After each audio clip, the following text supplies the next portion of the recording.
గుంటూరు జిల్లా పొన్నూరులో జనసేన పార్టీ క్రియాశీల సభ్యత్వ నమోదు కార్యక్రమం నిర్వహించారు. ఈ కార్యక్రమంలో మాజీ ఎమ్మెల్యే కిలారి రోసయ్య పాల్గొన్నారు. మార్చి 10వ తేదీ వరకు రాష్ట్ర వ్యాప్తంగా సభ్యత్వ నమోదు జరుగుతుందని తెలిపారు. మొదటి 4 రోజుల్లోనే 4 లక్షల సభ్యత్వాలు చేయడం జరిగిందని చెప్పారు.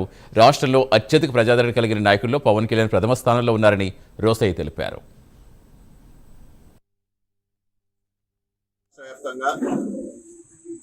మొన్న 26వ తారీఖు ఫిబ్రవరి 26వ తారీఖు నుంచి మార్చి 10 వరకు కూడా క్రియాశీలక సభ్యత్వం నమోదు కార్యక్రమం పెద్ద ఎత్తున ఈ రాష్ట్రంలో మొదలైంది.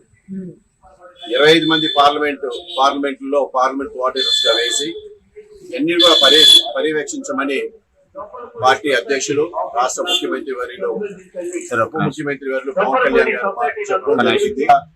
ఈ రోజు మొదటి 4 రోజుల్లోనే 4 లక్షల సభ్యత్వం పైగా రాష్ట్ర వ్యాప్తంగా జన సైనికులు వీరమైనలు అందరూ కూడా ఈ యొక్క ఉద్యమి మెంబర్షిప్ తీసుకోవడం జరిగింది. రాబోయే రోజుల్లో మరింతగా గత కన్నా మెరుగ్గా ఈ యొక్క క్రియాశీలక సభ్యత్వం తీసుకోవడం ఉన్నారు. ఈరోజు పొన్నూరు నియోజకవర్గంలో నేను ఏదైతే ఇక్కడి నుంచి ఉన్నానో ఈ స్థానికంగా ఉన్న ఈ రోజు మెంబర్షిప్ ఇక్కడ తీసుకోవడం జరిగింది. పొన్నూరులో కూడా అత్యధికంగా మరి ఈ మెంబర్షిప్ కార్యక్రమం మరి వీర సైనికులు అందరూ కూడా చేస్తా ఉన్నారు. రాష్ట్ర వ్యాప్తంగా ఏదైతే జనసేన పార్టీ ఇవాళ క్రియాశీలకంగా ఉందో ఈ ప్రభుత్వం ఏర్పాటుకి జనసేన